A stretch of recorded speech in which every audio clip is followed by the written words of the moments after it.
Hello and welcome back to the Making Fire podcast. This is a podcast where two longtime besties talk about their favorite TV show, Survivor. This week we are recapping episode 40. Nope. We are recapping season 47, episode 12. But before we get down into the dirty details of Operation Italy, Oh my Maddie, God. how are you doing? I'm doing so good. I'm trying to think because we're recording this late. Well, I guess I can talk about me being home a little bit. Right.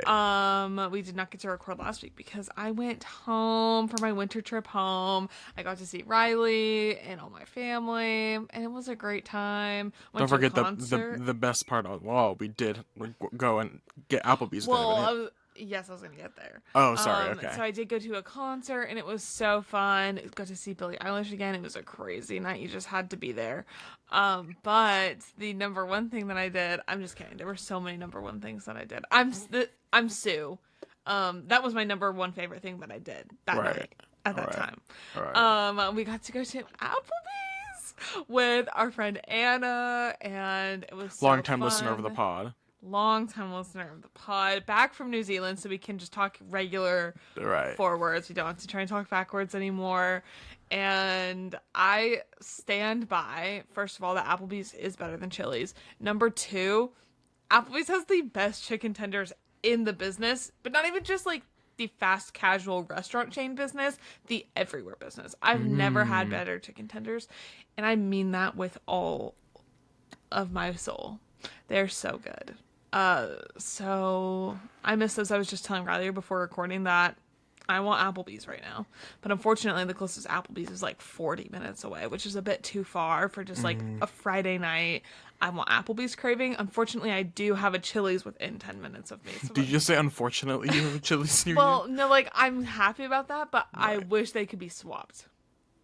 Like I want that Applebee's closer to me. Anyways, and yeah, we got frozen yogurt. Riley's got a lot of frozen yogurt points. So if you are ever looking to get frozen yogurt with Riley, you know, maybe you'll get a free one. He's got like $20 worth of points. So, you know, that was really a highlight of my night, was watching that employee explain to you, oh my God, you have $20 worth of Okay, I'd frozen like it yogurt noted that it points. was not my account, it was my father's account. Which has your father ever used?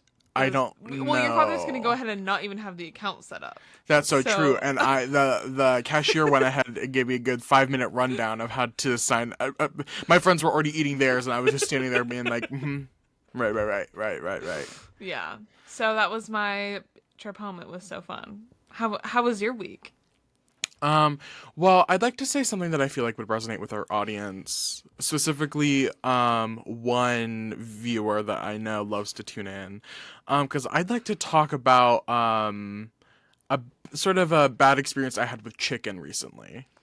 Oh my God. How timely. Literally how timely. I just feel like some of our audience members might really like feel seen with this. So, for those of you out there who've also had a bad sort of response to chicken recently, just know I see you. We're going through this journey together. Okay, so my sibling Rowan and I are kind of like chicken fiends. I was gonna ask you, how do you feel about frozen chicken tenders? I can't do it. Okay, because I highly recommend the Foster Farms chicken tenders. I think that's the brand. I just Aren't opened they- up another wait. tab. I feel like Foster Farms sometimes comes under heat for like maybe abusing chickens. I don't really know. Maybe that's not. Maybe that's I don't not need you correct. to. Don't tell me that. Don't tell me that. No, that might not be correct. But I Don't feel like tell me they had that. some sort of scandal. It's the Foster Farms crispy strips. Quite delicious. That's in my household, sort of our go-to frozen chicken strip of choice. That all being said, my sibling Ron and I chicken fiends. We Wingstop, Popeyes, Burgerville chicken sandwiches. I throw down on a chicken sandwich. Longtime viewer Anna Banana famously makes fun of me because any restaurant we're going to, I am getting a chicken sandwich. Sorry, what was the name of the chicken sandwich that you got at Applebee's? Could you just say I that? don't remember. It was like the Clucky something. Yeah, the Clucky. They apparently It was a crazy name. Applebee's recently dropped a chicken sandwich that I had for the first time. It was okay. It wasn't the best one. Anyway, this isn't an Applebee's review. Last night, we got Popeyes for dinner. And I've had Popeyes in a while. Now, if you were to talk to me about a year ago, a year ago I was a Popeyes fiend. Love Popeyes. Recently, I've been really into the, not to expose myself regionally, a Burgerville chicken sandwich. And I have been throwing down on that recently. But I was like, let's get Popeyes. Got Popeyes, and I got what Rowan claims, or I guess calls the ankle meat. And you might be thinking, what is this? Well, to best describe the chicken sandwich that I had last night, it was probably most comparable to what I assume eating a hockey puck is like.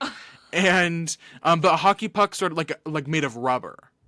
Oh. It felt like I was sort of eating, I had bread, and then just like rubber in the middle. And I was like, oh wow. This is extremely disappointing. And my whole experience was disappointing. I pre-ordered, like I put it in the app to pick up at the place because I didn't want to have to like wait. I did go ahead and wait in the line at the window for, I'm not joking, 10 minutes. I was sitting in the drive-thru. And I kept looking at Rowan and being like, do you think I should ask if they want me to pull to the side? Because usually, like, isn't it with fast food places, they like, it's bad to have cars sitting for so long in thing? I'm pretty sure they like get penalized. Yeah, and I'm not joking, Maddie. It's probably 10 minutes we were sitting at the window. We were just talking. I sent multiple people text messages. I turned my lights off. I parked my car. I was like, I mean, we're sitting here. Like, I don't know. And then they recently downsized. Okay, for a while, the one near us had like a large fry was like this big. And then they halved it. Criminal. So anyway, all of this is to say I had a terrible chicken experience last night, which was bad because I haven't ate out in like well, that's not true because we went to Applebee's. I haven't ate out all week, which I know sounds crazy, but like to treat yourself. And my mom offered to pay, and I was like, oh, let me treat myself to some Popeyes. It'll be so good. And then it was terrible. Can I speak my truth about Popeyes? Of course. I really loved all of their sides. Like their biscuit, their french fries are so good. Everything they have is good, except I didn't like the chicken. Going back to the chicken tenders, I felt like, and like this kind of makes me want to throw up to say it, they were too moist. Right. And like, right, I can't even think about it. But the sides are so good. Well, you know what? We don't have to think about it anymore because we can move on to the mainstay of the pod. Let's talk about some Survivor. Let's talk about Survivor. Okay, so yes, to preface, Maddie did bring it up. We did not record last week, so we are doing sort of a big recording session. This episode is just going to be for episode 7. My God, this episode is just going to be for episode 12. I don't know why I pulled 7. 47. This is just episode 12, and then we'll be doing episode 13 next. So separate parts, but we're going to be talking about both today. And this was not my episode to take notes, so unfortunately, because yesterday I did watch about 3 hours of Survivor, or I guess 2 days ago, there might be some things that get mixed up in my head. Right, and that's okay. Okay. Because I took notes and I can sort of lead our conversation. It's sort of Thank like you. What do they call a Socratic seminar? Yeah. So let's just get into it. What a great episode. To refresh Maddie's memory, everybody's memory, this is going to be the Operation Italy episode. Yes. How can I forget? We'll get into it, but I thoroughly enjoyed this. It was so good. Dare I say, and this might be, I don't think it's controversial to say because I feel like a lot of people were saying it, probably one of my favorite episodes of Survivor ever. Yeah. I really enjoyed it. I know we've been saying this all season, but this season is so good. It's been very nice. The episode that we're currently talking about, and then the finale part 1, I was just like, I cannot get enough of this show, and I need more of the people in my life. Like, obviously you watch it and my family watches it, but I need like my friends and my people at work to start watching it because I just cannot stop. I can't get it out of my head. I just need like people to obsess over the show the way that I obsess over the show. Like, yes. I need people to be like, this is a production. There's drama, there's strategy, there's like, I'm just like, oh my God. We'll get into it. Let's start with the episode here. Mm-hmm. So episode 12, the night before, episode 11, Kyle had just been voted out. Kind of heartbreaking. He says goodbye to everybody. But who other than Susu is thrilled thrilled that She's Kyle been is gone. drooling over She this is moment. literally clamoring for the moment that she could vote Kyle out. And she says there is no more Tweedledee and Tweedledum. Yeah, allegedly he'd been calling Sue and Caroline Tweedledee Tweedledum. Not allegedly. Apparently, like he I think he admitted that he Oh. had said that. Yeah. Which, I mean, If the shoe fits. I'm just kidding. Blonde women on women crime going on right now, everybody. So I don't see them that way. Well, I don't see specifically Caroline that way. I'll clarify. POV, I'm you. I don't see hair color. Caroline in Sue's duo is really solidifying. This is an interesting storyline because I feel like we get the same sort of thing every couple episodes, where it's like Sue and Caroline being like, "Oh my god, like we're a really good duo. Like this is really working," and I'm like, I feel like this has been from episode 1. Like you guys could like this is we know it's been working. Why are we having to be like sort of reintroduced to you guys as a duo? Well, because every single time that someone else gets voted out that Sue was in an alliance with, Caroline then becomes her number one. Right, which is interesting because I'm like, has that not already been the storyline? Like, I don't. But it's working. It's working. I don't know if it was this episode. Definitely around this time. Guys, it's hard. This was like a week and a half ago. The narrative of Sue being so dirty. Yeah, I really noticed it this episode. Yes. I saw some commentary about this on TikTok too. I did recently as well. And Sue was talking about how she was trying to contour. And she's like, you're working with what you've got with no mirror. And then I think Caroline might have said that Sue was the nighttime fire tender. Yes. And so she was like wiping her hands and you couldn't see. You see Kelly Wentworth was talking about this? Is that what you Okay. That's where I was going to come to. Is Kelly Wentworth was like, so I actually with did the pod, job. Kelly Wentworth. Yes. Yeah. And Kelly was like, I never had the soot all over my face like Sue did. So I don't think that is the problem. I think she really was contouring. I'm surprised you guys aren't seeing how dirty Sue's hands are, and you guys didn't think right away that she was the one that had something to do with the red paint idol.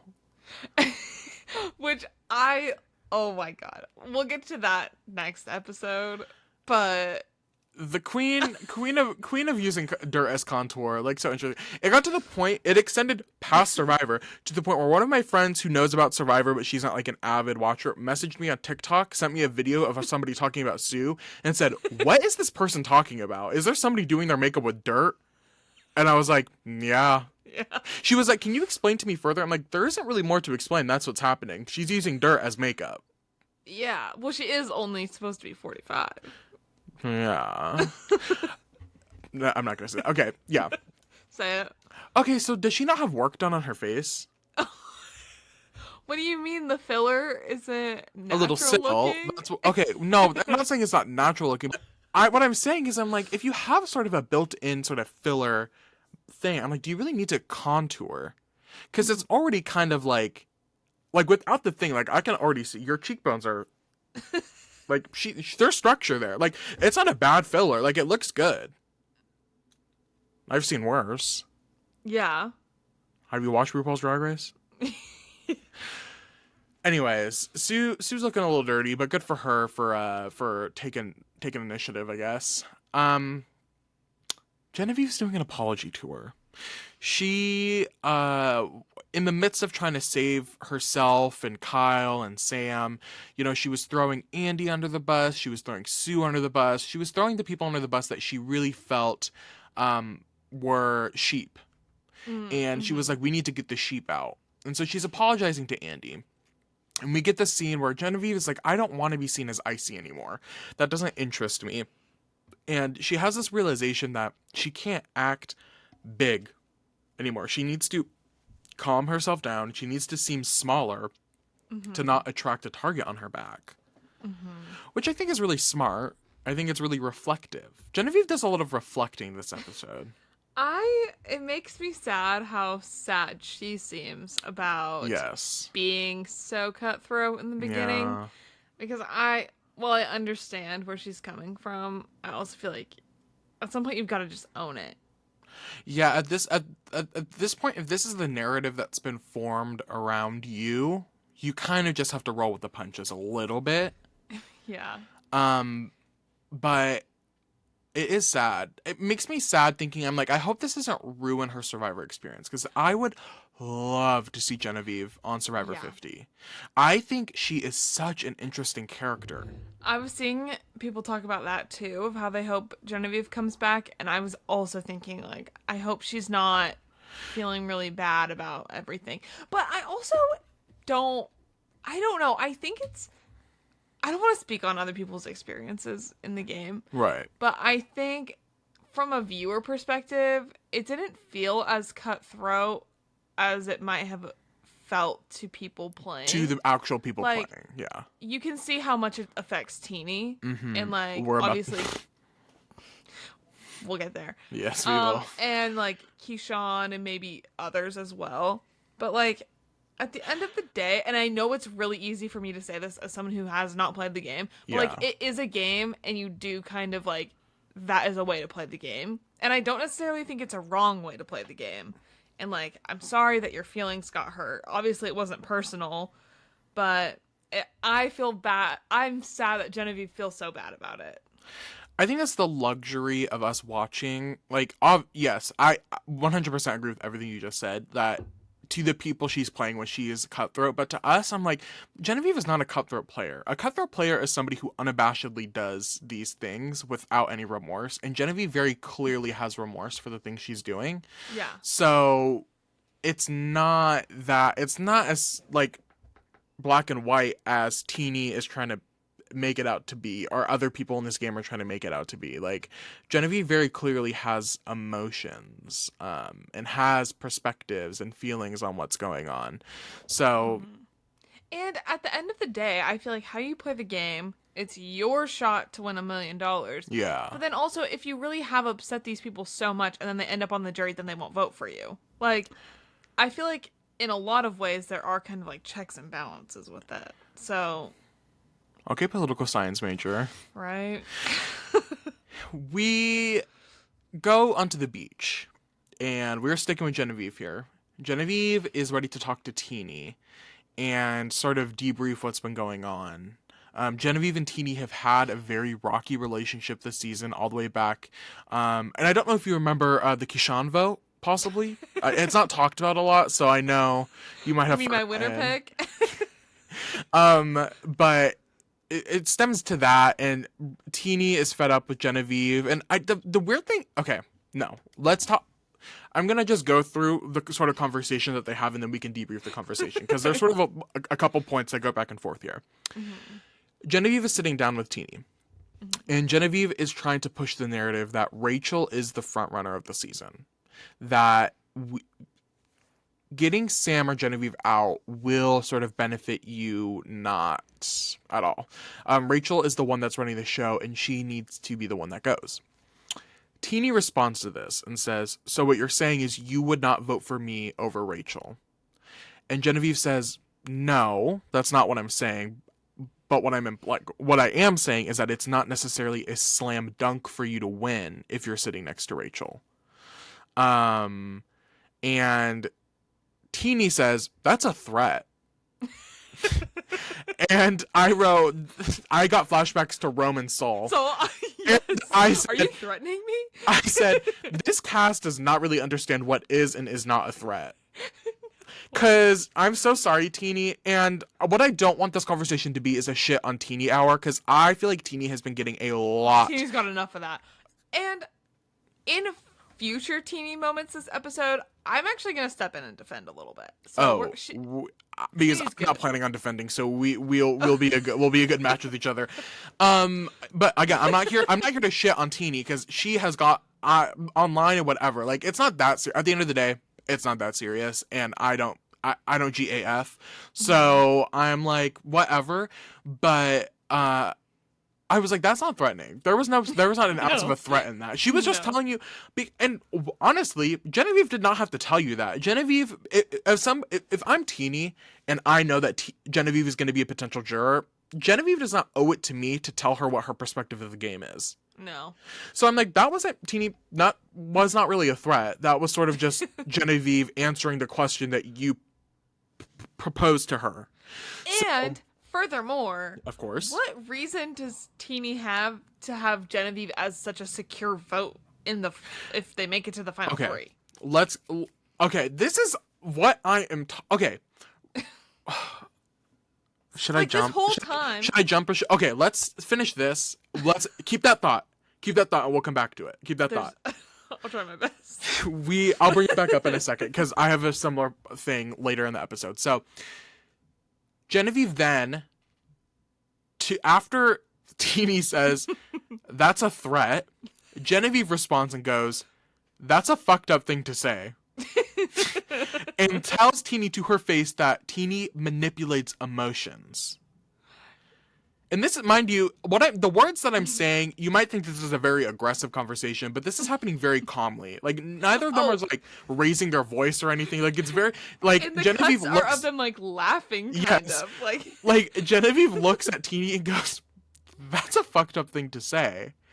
Like, not like Real Housewives throwing cups, pushing tables. It was very much just like, that's kind of fucked up. Like, why would you say that to me? The content of what they were saying matched with, like, how it looked was so just hilarious to me. I had to rewind because I didn't think it escalated very quickly. The words that they were saying. Something. I did too. The words that they were saying escalated very quickly. Again, like the actions were pretty straightforward through the whole thing, but the words, I was like, oh my God. So I had to go back and make sure I was getting everything.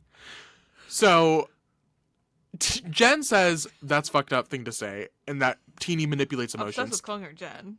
That's what I wrote in my notes, because I don't know how to spell Genevieve. I'm going to be brave. Genevieve is spelled a different way through the whole notes, and it gets to a point where I started writing Jen, because I was like... I love it. Genevieve says, I think this was in confessional, Teeny says, and I believe in confessional, says that Genevieve has no respect for her game, and that Genevieve is just trying to cause chaos, and not trying to, like, do anything else. It's just a chaos agent. And I'm like, girl, I need you to open your eyes. Yeah. Teeny, please open your eyes. And then Genevieve sort of wraps up the conversation and says, I am just sharing my opinion because you asked. And then Teeny walks away. Yeah. Very intense conversation. And it wasn't a very long conversation either. Like, it was a very quick interaction. But Teeny is...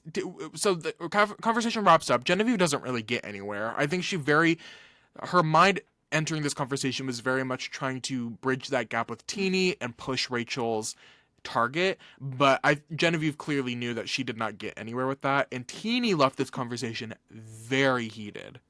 Yeah. Very heated. And I think this is sort of the catalyst for the rest of the episode. Like, Teeny this is not the climax. Like, this is very much the uphill.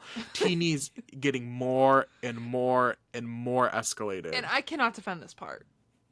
I just want to say, just to, like, get this out before I forget. Yes. It's not that I am, like, a Teeny defender in any of these situations. It's that I can see where Teeny, like, Riley and I had this conversation when we were hanging out and we were at Target and we were talking about Survivor. And I was like, I don't think I would do very well on Survivor because I would really struggle in situations like this where I wouldn't know. Yes. I didn't know Teeny was 23. Oh, I thought Teeny was like 25. Can I be brave? Yeah. I thought she was in her 30s.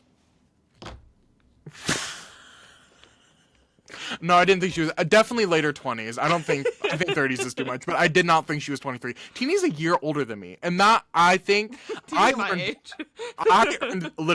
learned that watching this last episode, and I went, this is starting to make sense right now. Like, I am starting to get it, because Teeny, and then this bleeds into the point that you were just making. She's not much better than me. I'm just imagining me on that island. Like, okay, I get that. I get where you're coming from. Yeah, I would be fed up. I think I would have a hard time with my filter.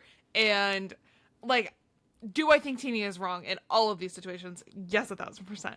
Do I see, like, emotionally where Teeny is coming from? Yes, 1,000%. And I also feel like it's just not that deep. Yeah. And, like, none of it is really that deep. Especially, like, I think I'm more of a defender in terms of, like, the internet at the moment against Yeah. Teeny, because none of it matters. And I actually think it's hilarious. Like, this whole conversation with Genevieve specifically is so funny to me, just like, and in confessionals, how just out of the loop Teeny is. And especially this bleeding into the next episode and, like, Teeny trying to, like, rebound. It's so funny to me to watch someone who has no clue what's going on. Which is weird, because I feel like she was very socially connected at the beginning of the game. Like, I felt like on the Lavo tribe, they were sort of like, she was sort of running the circle, like the social circle. Things were around her. And it's weird how she's ended up at this point of the merge not knowing anything that's going on. Yeah. And so that's more where I'm coming from, but I think Right. all the actions are going to go ahead and be not in Teeny's favor. And again, she's 23, and mind you, we have seen she's going through a whole internal conflict sort of gender journey while she's out there. Yeah. Like, she's doing a lot. Like, 23, frontal lobe still developing, going through a whole identity, I don't know if I'll say crisis, but whole identity exploration thing while she's out there. Like, all this, you keep losing your best friends. Well, I was going to say, doesn't really have anyone to talk to. No, like, she has not one close ally. No. Like, do I blame her? No, but am I going to allow that to sort of validate the things that she says and the way that she Also acts? No. Also no. That's how, okay, I think we're on the same page. Yes. Then. I don't think she deserves the hate she's getting online. That's too much. Yeah. Like, why are we being toxic to Teeny? Teeny's just a silly person. And, like, did you not all love watching this? Exactly. It was juicy. Like, okay. Okay. Let get back to the storylines of the episode real quick. I don't know if Teeny is still calling this group the Underdog Five, the group of Andy, Teeny, Rachel, Sue, and Caroline. And nothing is pissing me off more than them calling themselves the Underdog Five.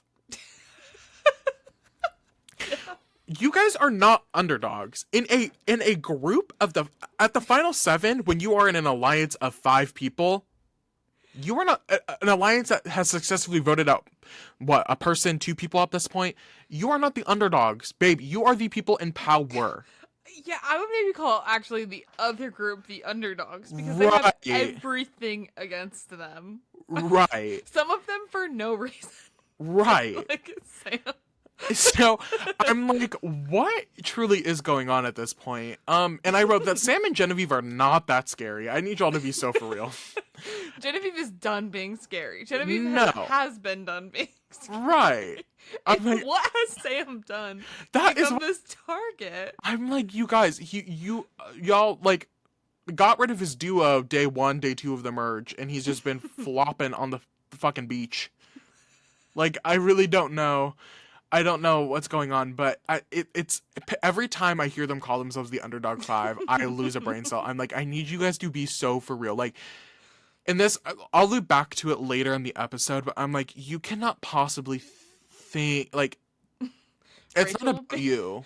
Rachel being in the Underdog 5 is also hilarious. I wrote, okay, and then I wasn't going to share this thought, but then I wrote it, and you just said Rachel, so I'm going to say it. I said, if you kind of think about it, they're kind of Rachel's minions. Like, why are you coming back to Rachel with information? How can we all not see that Rachel is in this power position at the moment? Out of everyone. Out of everyone. Yeah. What an interesting sort of dynamic going on right here. You are not the underdogs. You are not the underdogs. Sam and Genevieve are not scary. We go to the reward challenge. Mm-hmm. And we got some Italian food. Right. This is sort of before I knew the theme of Italian food in the episode. I wrote, not the fuck-ass Italian food reward if y'all don't just ship an Olive Garden. Because the food, I'm just not personally, I'm just not an Italian food fan. And I don't know if that's controversial to say. I think it is. Is it really? Because I to love me, Italian food. Okay, do you like Italian food or do you like pasta? All. I like pasta. I like pizza. I like, what else do they make? Cheese. They do cheese there. What else is Italian food? I don't know. Like, what else is Italy known for? Gelato. I like soup. I love gelato.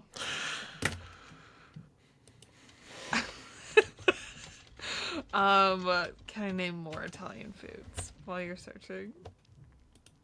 I don't know if I can. Simplicity. I love a good charcuterie I meat. don't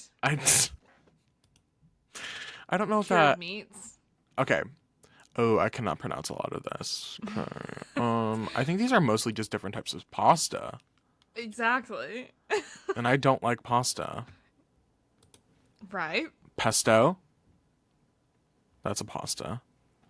Well, it's also I think this is all spread. just. Oh no, it's because I'm specifically looking at the soup, sauces, and condiments section. That's why I was like, these are all sort of the same thing.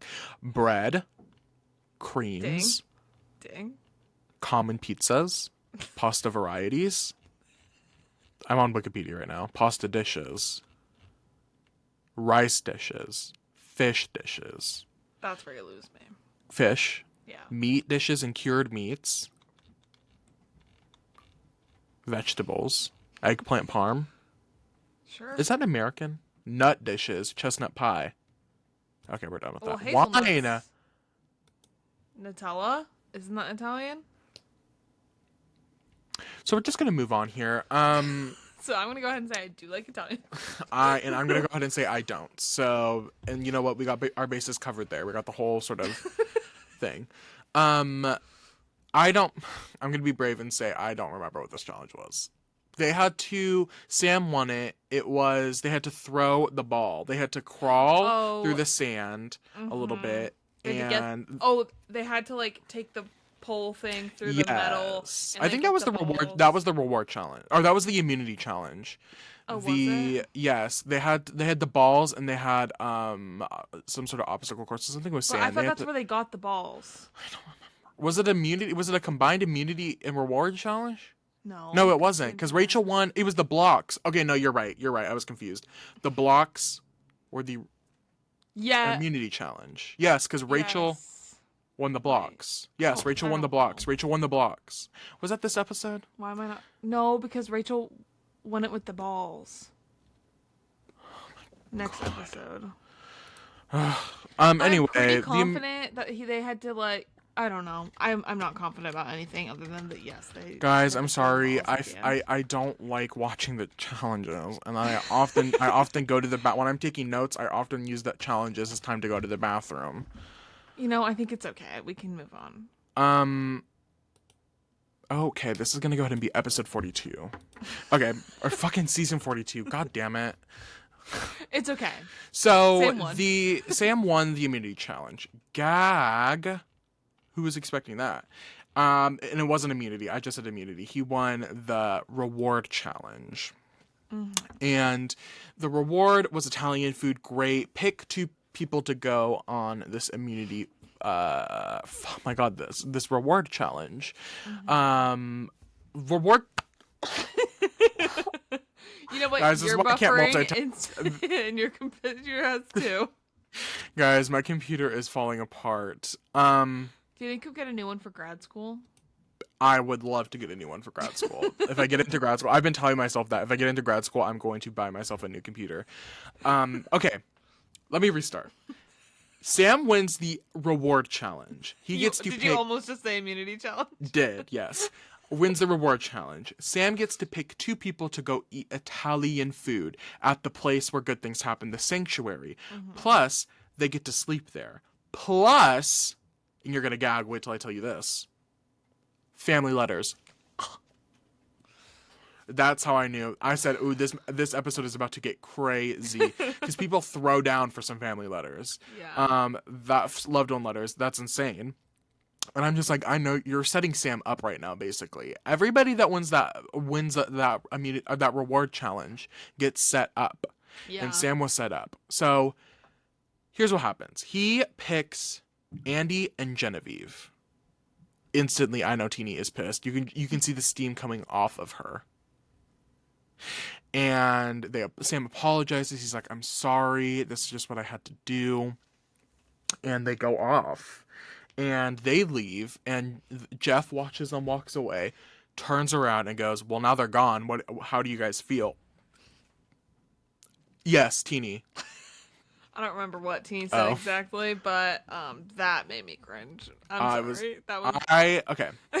Here's what I wrote. And going back to your point earlier, that I told you to remember that I can't remember, but I know has to do with this point.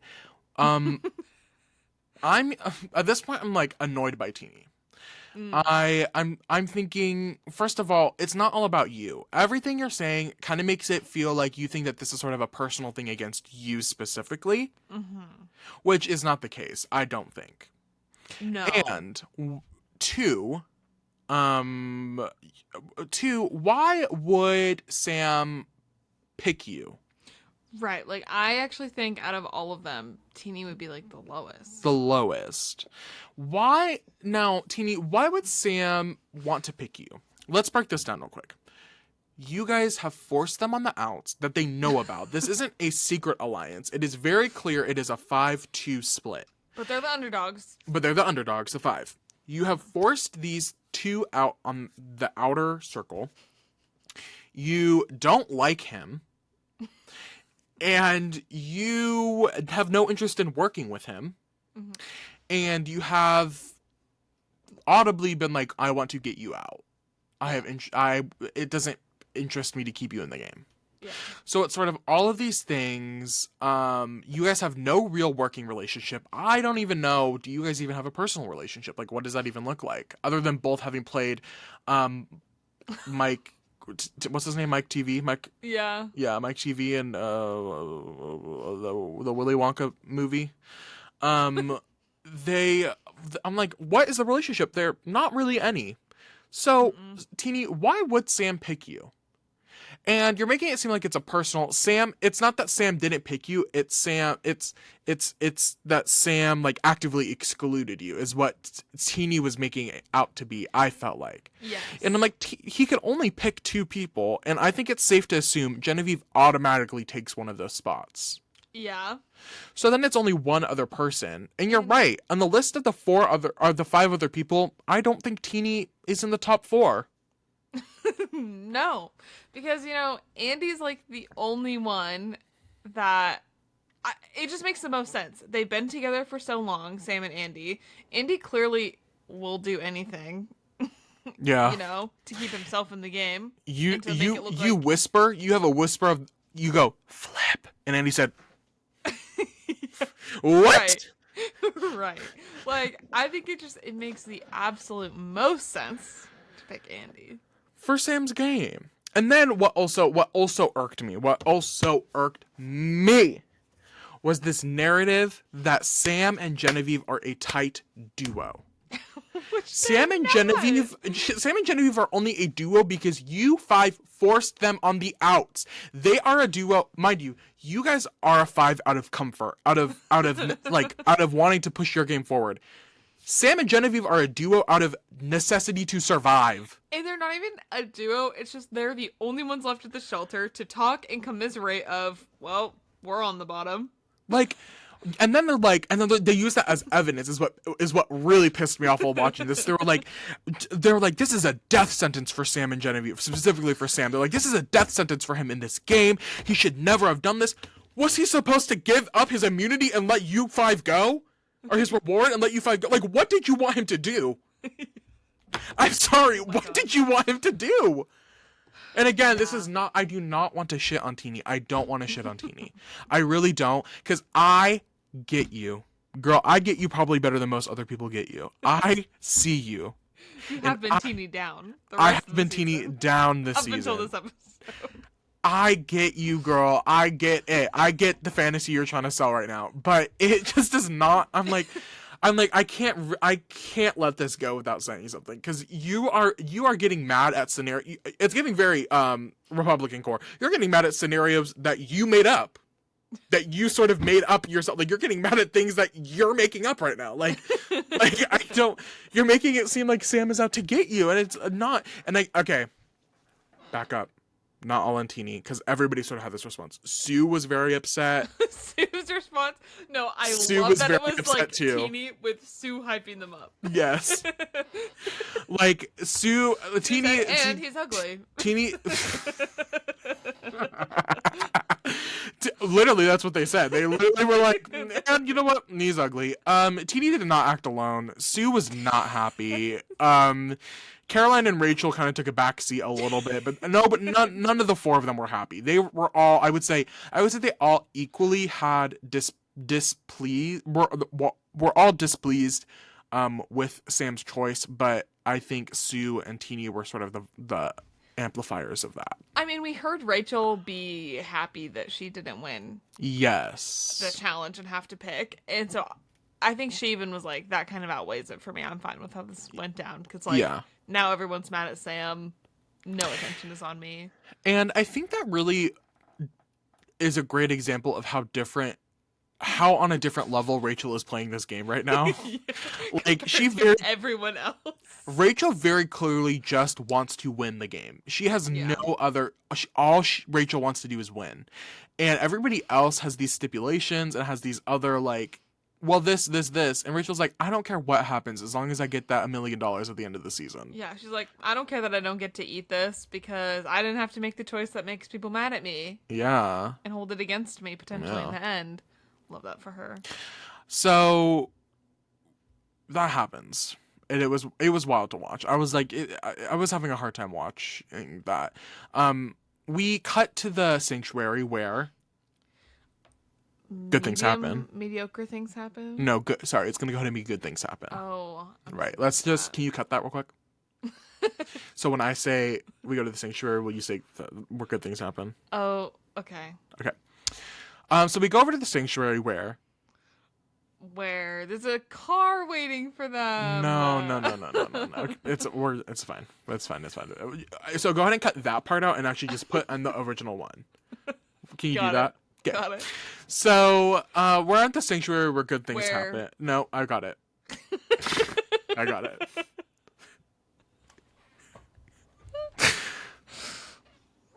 I got it. Thank you. If you could actually just leave the call real quick, and I'll just wrap up. So we're gonna go ahead and get to the sanctuary where good things happen. Exactly. That's what I said. That's what I've always said. Right. That's what you've said. That's literally what you've always said. We're at the sanctuary where good things happen, and Genevieve is being really emotionally complex, I should say. That's what I wrote. That's what I meant. Genevieve was really emotionally complex. She's talking about how... Why are you calling women emotional? Well, if you give a mouse a cookie. Okay, Caleb.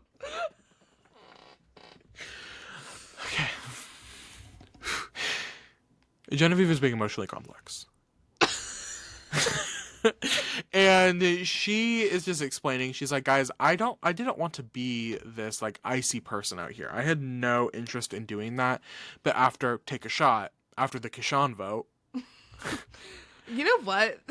That him getting voted out has come up more than the amount of minutes he was on the show. Literally, like his name, I don't think there has been a pre-merger with such a lasting effect on the game ever. Like I truly do think Kishan's memory has paved the way for his way on Survivor 50. Like he's getting a call back. The amount of times I've seen the clip of Jeff snuffing his Keyshawn's torch. It's crazy. Genevieve is like blah blah blah blah blah blah blah blah, and that's basically it. They're eating Italian food. Genevieve is revealing that she feels bad for the way that she's sort of been perceived in this game. She didn't want it to be that way, and they're just talking, chit-chatting, and then we cut back to the island, the camp, and you might have think on the boat ride over they would have calmed down a little bit. That actually gave them time to sort of fire back up. It actually went ahead and went up another level. Teeny said, I need a second to collect my thoughts. Actually, just kidding. Actually, I'm just going to say it out loud now. I said, I said, Teeny, I need you to take a breath. I genuinely need you to just take a breath, walk away, and come back. And that'll be me. This is what I wrote. I wrote that I was having a very hard time watching this. Teeny goes off on a rant. She basically is. She doesn't necessarily say she hates Sam, but she said everything else. She said everything else. She said Sam is ugly. She didn't say that. She was like, Sam is your All-American quarterback, and I hate the All-American quarterback. And she was just like, I don't like him in this game. I think he makes bad decisions. I think he literally has a death wish in this game for not taking me on this reward. She basically says that.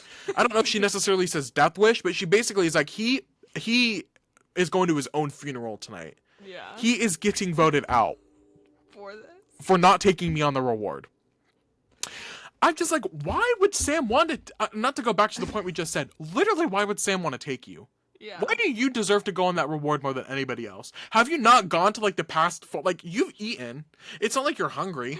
Yeah, right? Like, why do you specifically, Teeny specifically, why do you need to go on this reward so bad?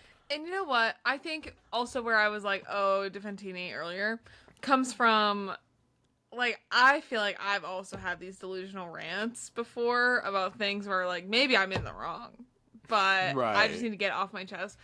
However, I think maybe I also wouldn't be used to, like, that being televised. And I think maybe you're getting to, like, this break. Like, I think Teeny is truly at, like, a breaking point. Yeah. And, like, the tiniest things can set you off.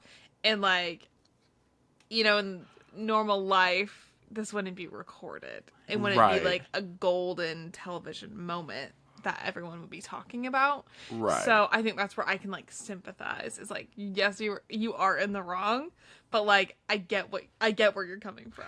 I also get where they're coming from. Like, I cannot blame them. I have to be honest. Yeah, like, no, exactly. Like, me as a viewer, I'm like, this makes no sense. But me, I'm like, if I'm 22, you put me on that island, I might have some things to say.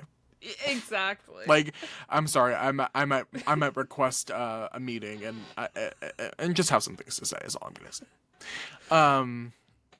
But it was intense. It was very heated, and sort of Caroline, Sue, Rachel, and Teeny ultimately are like, this has to be the final four.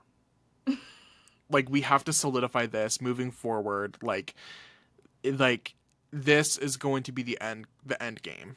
Yeah. And the boot order that they manifest out into the world is Sam goes tonight, Genevieve goes tomorrow, Andy goes the day after that. And then it'll go from there. And then fire making, final three. They feel like all four of them are equally matched and would all stand a chance against each other at the final four. Our final three. Shows how little that... I feel like maybe Caroline has some sort of idea about the game a little bit more than Sue and Teeny. Yeah. But, like, I think that just shows, like, the level of delusion to think that, like, to be completely honest, like, what does Teeny or Sue have to sell? No, yeah.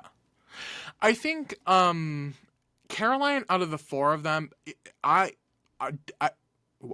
think Rachel's playing the best game of the four. Yeah, obviously. I think Caroline was the best positioned within the four, though. Like, she benefited the most from that group, because not only was she secure within a tight four, she had her duo there, too. A duo that she could beat. So, I think Caroline was the best positioned. There was a scene where Rachel... Like, Caroline is... not lenient. Caroline is aware of Rachel's presence. Like, she's like, I have to keep an eye on her. Yeah. So things like that. Like, I think Caroline was best positioned within this. Because then what? You get Teeny on your side with Caroline and Sue and just get Rachel out. Yeah. If it was a vote. Yes. I sort of just realized that it's like a making fire situation. Like, but Sue and Teeny thinking that they have a shot against. Yeah. Specifically Rachel, also Caroline is, like, crazy. Interesting. I think Caroline or Rachel would maybe not sweep, but I think it would be a very heavy, like, it would, yeah. We go back to the sanctuary where... Sorry, line? Okay, cut this. You need to say where good things happen. Like, I'm sort of prompting you to say that. Okay. Where good things... Say it back to me right now. Where good things happen. Right. Right. Okay, are you ready? Yeah. So we cut back to the sanctuary where... Where the sanctuary where? Okay. I need you to sit down and don't get back up. Go stand against the wall. Go stand against the wall. Where good things happen. We're back at the sanctuary and... Where good things happen. Thank you. And Andy has a game plan. Well, I didn't really write about their letters. They got their letters. It was emotional. Andy has a game plan. And Genevieve has no friends. Right. That's sort of the thing. Genevieve is like, I can't believe I have zero. I think that's where I wrote that Genevieve is really emotionally complex. She had a whole moment where she was like, I don't have a single friend out here. And her husband wrote. No, I think her dad. Or was it her husband? I think it was her husband. Somebody, one of her loved ones wrote in their letter, I'm sure you have so many friends out there. She was like. And she was like, I hate to tell you this, bestie, zero. But Andy, Sam, and Genevieve are very much like, we're sitting ducks at this point, like, and we will do anything to stay in this game. And Andy says, wait till I tell you about the plan that I have in store. And I'm gonna break this down real quick because it was there was a lot going on at one moment. So they spend all night. The part of the reward is that they get to sleep at the sanctuary in like a bed. And so this is an all-night thing. They are putting it together. Pieces are coming together. This is the plan. They're calling it Operation Italy because it is an Italian food reward. Mm-hmm. The plan is for the 4 girls that are at the camp right now to think that Genevieve or Sam has an idol. And that it is mandatory for them to split the votes so they can take out... It can be like if either Sam or Genevieve plays their idol, the other person goes home. Mm-hmm. On like a revote or whatever. Well, the internal plan within that is that Andy would then flip. So instead of it being like 3 votes Genevieve, 2 votes Sam, 2 votes whoever, mm-hmm. Andy would flip and vote with Sam and Genevieve. So then Sam, Genevieve, and Andy would have the majority of 3 votes in a 2-2 split. Mm-hmm. So the vote count would then be 3-2. Which is kind of complex, and I feel like a very hard thing to pull off at a Final 7 vote like this. Well, that's where the AI comes in. Right, the AI algorithm. I've thought this out, and it took me 0.2 seconds. 0.2 seconds, and there are a million references. Yeah. He pulls this out, and it's like, okay, is this going to work? So here's everybody's individual roles. They develop this, they talk it through, they spend all night talking about it. And they come back to the camp. And so I really liked the way this was edited. Mm-hmm. The show edited it in a way where the 3 of them, Sam, Genevieve, and Andy, were explaining their roles as they were doing it at the camp. Yeah. And so we got to see it play out as it was being described to us, which was really interesting. So Sam's role is to play dumb. He is supposed to come back and he is going to play into the death march. He is going to play up the fact that he knows he's going home and there's nothing that can happen. What a theme, these 2 episodes. Literally. And so Sam is doing that. He comes back and they sort of take bets. The 4 girls that are there, they sort of take bets about how Sam is going to talk about the reward once he gets back. And Sam's like, oh yeah, the food was good. Sorry I couldn't take you. And I feel screwed for tonight. Like, what's going to happen? And Sam's playing into the dumb role. Genevieve's role when they come back is that she is in charge of making the fake idol. Mm-hmm. So Sam has the Gada idol, the original Gada idol, and he takes it apart and gives Genevieve some of the pieces. She takes some of the random beads and strings that she collects, and she's able to knot together a fake idol. And her goal is to convince everybody that she has a fake idol. Mm-hmm. And so Genevieve makes this idol. It looks really great. And she basically just has to convince them what happens. And Andy's role is to hardcore push that he is with the Five, the Underdog Alliance, and they have to split the vote because he is sure that Genevieve has an idol. Yeah. This just, like, on paper, I'm like, this is wild. It's so intense. Like, why would anybody believe this? Because, like, me as a viewer, I'm like, okay, it's the intensity that gets me. Is I'm like, the way that they all came back, and it was on like that. Like, I feel like for a Rachel or for a Caroline, some red flags should have gone up. Like, I wish I could see a more unedited version of this because yes. as a viewer, it felt so like obvious, but like I'm sure it did not feel that way for them to fall directly into the trap. It felt like everything was happening at once. Like, it felt like Sam came back and played dumb. Genevieve was making the idol. Andy was convincing. Like, it felt like it was all happening in the same, like, hour. Which I'm sure it was much more spread out throughout the afternoon. I'm sure Andy pulled people and talked for a little bit. And, like, the rumor mill started going around. Like, I'm sure it was not as quick as that. But you're right. Like, I would love to see how long it took. The depth of these conversations. Mm-hmm. The goal... for this, the goal of Operation Italy is to get Rachel out. Yeah. Rachel is the kingpin. She is the obstacle in the way of everybody. They need to get Rachel out tonight. She has got to go. And that seems to be the thought process. Andy, before we go to the immunity challenge, it seems like Andy has pretty successfully gotten everybody to sit on the idea of splitting the vote. Yeah. Caroline pushes back a little bit. I think Rachel pushes back a little bit. And Andy's like, no, for this to work, we have to split the vote. It's too risky for us to not split the vote tonight. And it seems like everybody before the immunity challenge is like, got it. Okay. We go to the immunity challenge. And this was the block challenge. And no, it wasn't the block challenge. What challenge was this? I don't really know. Oh my god. You guys, this is so embarrassing. The block challenge was like the episode before, I feel like. What was this challenge? Survivor 47. What did Rachel win immunity? She won... I feel like, was it the...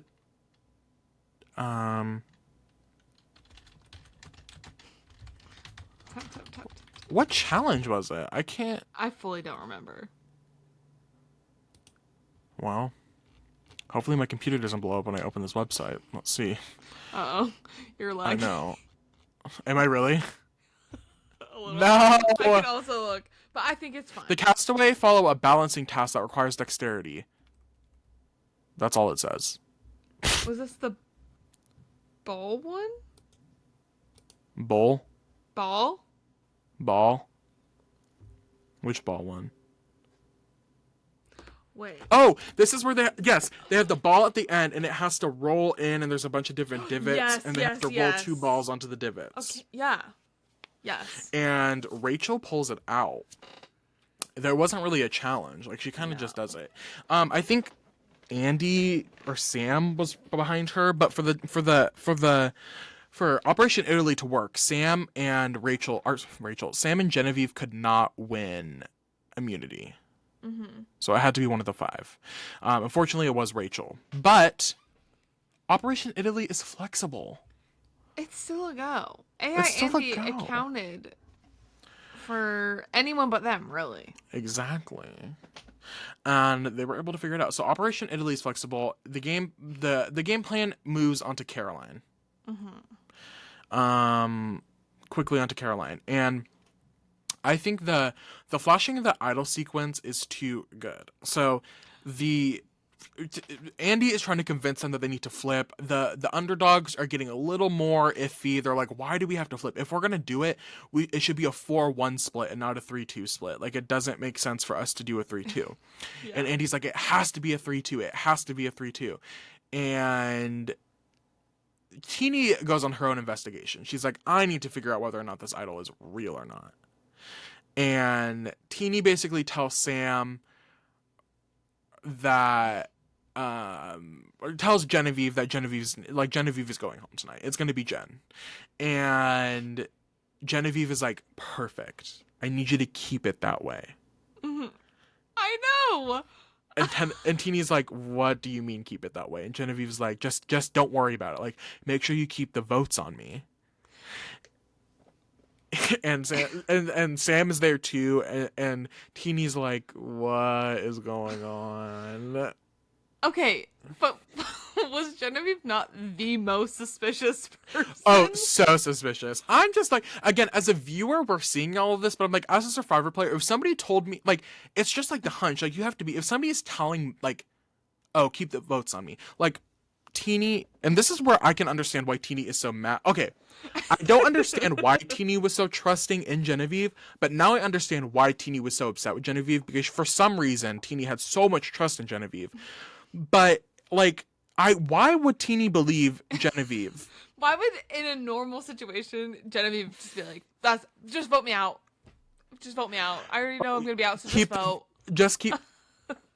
Oh, wait, I did the wrong eye when I winked. I went like this, and then I went... Anyway, yeah, I'm like, this is suspicious. Yeah. Suspicious. But Genevieve quickly fought. It was great. Sam was there. Teeny's like, let me see it.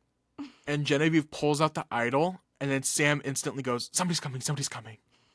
And Andy came out, and Genevieve put the thing back in her pocket, and Teeny was like, oh my god, oh my god, oh my god, oh my god, oh my god, oh my god. And so we're left with wondering what's gonna happen. Like, is it gonna be a 3-2 split? Well, then, right before Tribal, we go to Sue and Caroline. And Sue's like, I don't feel good right now. And Caroline's like, I think it's okay. And she goes, I think I'm going to play the idol on you tonight. And Caroline's like, oh my god, you would do that? And Sue's like, yeah, like, if it feels wrong, then I'm going to. Mm-hmm. And so now we're going to Tribal, knowing the Operation Italy is on Caroline, but just hearing that Sue might play the idol on Caroline. Like, what is going to happen? It's messy. This has gotten messy. I don't know how you felt, but I felt very anxious watching this. Like, my stomach was actually like churning. Like, I was like, this is so intense right now. Like, my hands were sweaty as I was watching. I was like, what is about to happen? Yeah, I agree. It works. Works. Operation Italy works, you guys. One of the craziest plans I think ever put together on Survivor. Yeah. One of the crazy implementations of a plan. Like, there's no way that all of this fell into place. The execution was insane. It was insane. Genevieve is able to convince Teeny that the idol is real. Convinced the idol is real. And that Genevieve just decided to not play it. And still has it. And Sam is able to play off the fact that he thinks he's going home. And Andy is able to flip successfully. There was so many ifs that had to happen for this to work. So many ifs. And it happened. They put 3 votes on Caroline, 2 votes were on Sam, 2 votes were on Genevieve. And Caroline went home. Gag. Caroline is at a loss for words. Sue looks lost, period. She's just like, what the hell just happened? Yeah. And it's done. And Andy, Sam, and Genevieve were just like... gagged that worked. Gagged that it worked, but also trying to play it off as like... yes. Oh, like, what just happened? Yeah. We'll get into that next episode, everybody. Yeah. But I think one of the best episodes of Survivor ever, like ever. One of the best episodes of Survivor. I was thoroughly entertained. The editing was incredible. Yes, editing was great. The storylines were great. There was so much juicy drama. I was living for it. Somebody on the jury, I think it was maybe Sierra or Sol, somebody on the jury says Andy flipped again. Yeah. So I'm thinking maybe the jury is seeing Andy as too wishy-washy. Or that Andy's actually playing the game. Right. It's kind of hard to tell, to be honest. It is. And that's that. My closing thought for the episode that I thought I was sad for Caroline, because I felt like her only narrative this episode was that she was a pawn for this sort of big, huge move at the end of the game. And I felt even, like she intended for her. Yeah, I do feel like she deserved a better send-off, because I felt like Caroline played one of the better underrated games this season. I agree. And I also think it would really suck to, like, have this whole plan, but the plan wasn't to get you out, but then the person that they wanted out, like, was unavailable. So then it's like, well, I guess Caroline. Yeah. Like, I would be sad watching this back. And that's it. I saw in press Caroline told Sue not to play her idol on her. Oh, okay. So that's why that didn't happen. But imagine if that would have been insane. Things would have been so different. God, not to jump to next episode, but that would have been an iconic game-winning move for Sue. Not the floppy little idol play that she played for herself at the Final Five. Spoiler alert. Spoiler. But that wraps up this episode. Do you have any closing thoughts? I have so many thoughts, but we'll get into it in a little bit. Slay. In the next episode.